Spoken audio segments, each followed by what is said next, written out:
and today we are going to work legs, another one of my favorite body parts to work. Actually, I think all the body parts are fun to work.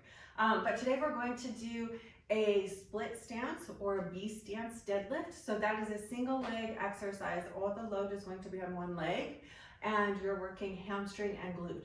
You should never feel any of the deadlifts in your lower back. It's not the prime mover. Your hamstring and your glutes are the ones doing the work.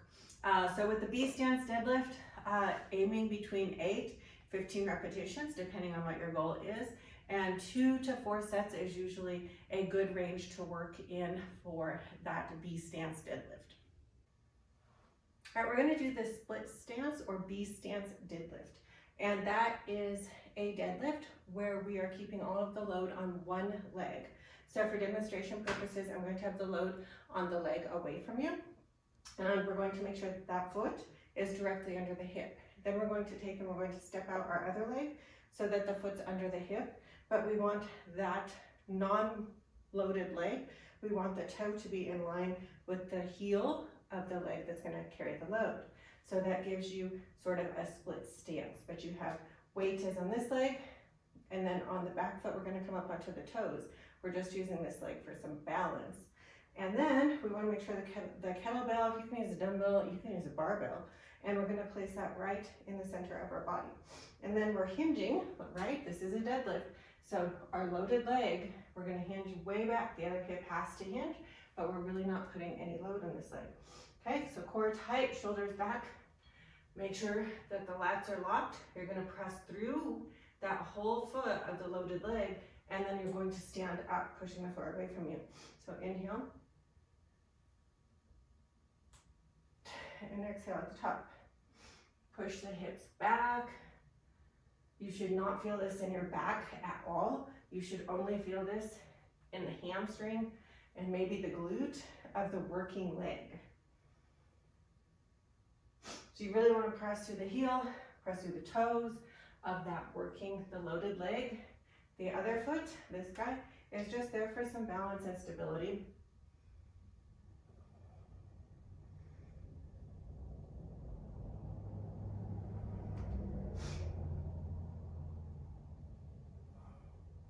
And that is your split stance or B stance deadlift. From there we have the dumbbell sumo squat. So sumo squat is a little bit wider squat. We're working the whole leg in the sumo squat, quads, hamstrings, glutes, and adductors. The sumo squat, we can work in a range of anywhere 8 to 15, depending on what your goal is. And with the sumo squat, we're working 3 to 4 sets generally. All right, for the dumbbell sumo squat, we want obviously a pair of dumbbells. You can actually do it with a kettlebell too. It's a little different, but I will show you that variation. For sumo squat, we want to go ahead and place the weights up here. That's going to allow us to carry a heavier weight. Feet are going to go slightly outside the hips. We don't want the toes out like this. That is the plie squat. We are not doing those. Sumo stance is feet slightly outside the hips, toes pointed slightly out. So they're not going forwards, they're not going to the side, they're just going slightly out.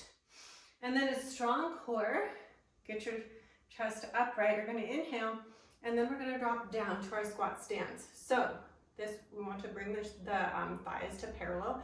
We're going to press through the feet and come back up. So inhale, drop down, and exhale, stand back up. Inhale, and exhale.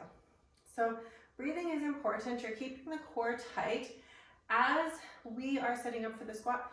And before you start to descend, I want you to think about grounding that foot into the floor. So really pressing through the heel, the big toe, the pinky toe, getting all those points of connection on the floor. And then we also want to think about spreading the floor. So that's going to help us engage the inner thigh and also help us be more aware of the pelvic floor as well. So we're here, we're in our squat stance, our feet are really rooted, and then we're going to think about pressing the floor apart. So this foot presses this way, this foot presses this way, and we're just thinking about spreading the floor apart towards the sides of the room. And then you're going to inhale, drop down, and exhale, come back up. You'll find that as you're doing that, it's really going to help engage, like I said, more muscles, so you're going to be stronger. Let me show you with the kettlebell. So if we're using kettlebell, that's obviously going to be in front of us. So shoulders back, chest up, get our good stance, so toes slightly out, core is strong. Inhale, think about pressing the floor away from you. Inhale, go down, kettlebell should touch, and then come back up. So I'll show you from the side. That way you can see that we're still keeping that chest upright. So here, ready? Think about pressing the floor apart, drop down, touch the floor, come back up. And that is your dumbbell or kettlebell sumo squat. From there, we move on to a deficit lunge. This is a particularly challenging exercise. So working in a range of 8 to 15, depending on what your goal is, depending on what your strength level is. That's a single leg exercise, so you're alternating left to right, right to left, and making sure that you get equal reps and sets on both sides. So with the deficit lunge, anywhere between 2 and 3 sets is usually pretty sufficient to just work the quads, the hamstrings, and the glutes really well. All right, we're going to do an exercise that almost everyone does incorrectly. It's called a deficit lunge.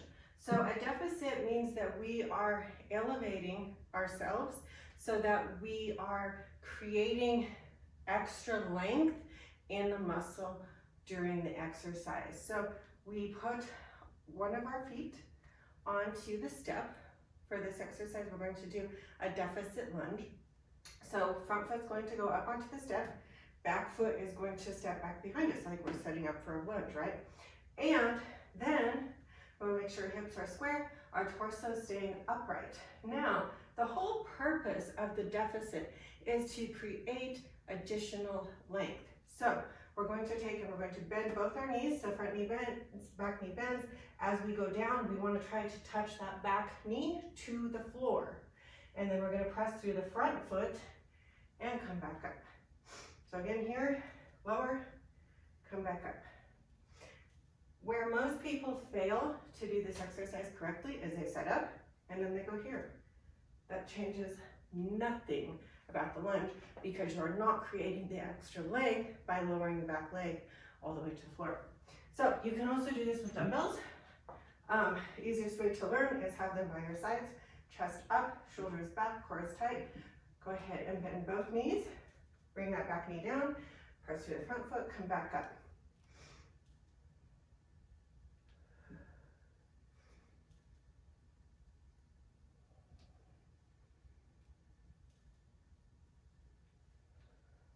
And then you want to switch legs so that you get equal work on both sides of the body. And that is a deficit lunge. And then the hack squat would be your main loaded exercise in this particular program.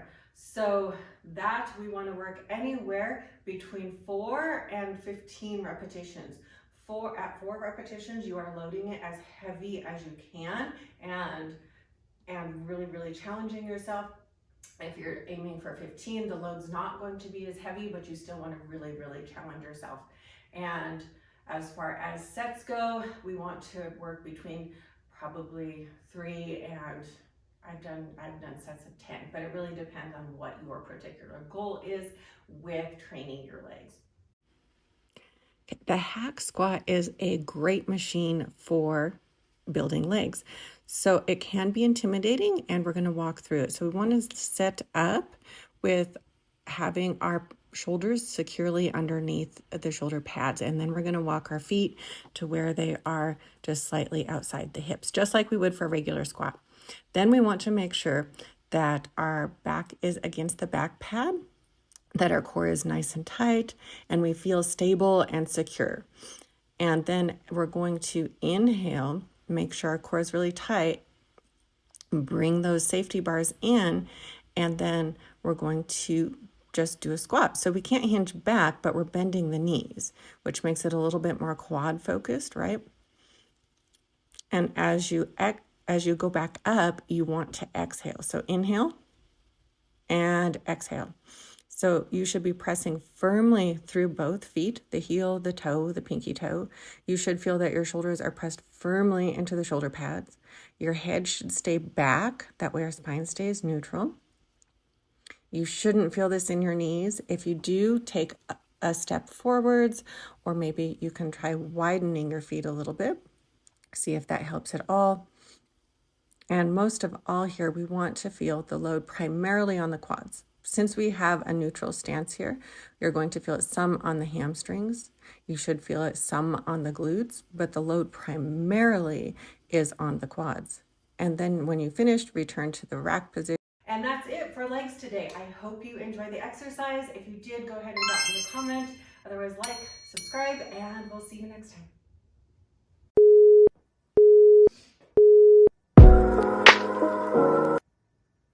Hi, I'm Coach Clarissa. I am the founder of Vegan Fit for Life, and I am so happy to connect with you. I was able to completely transform my life in a positive manner by finding the gym and by changing my nutrition so that I was eating appropriately for my body. And I am very happy and very excited to be able to share that with you. Thanks for joining us.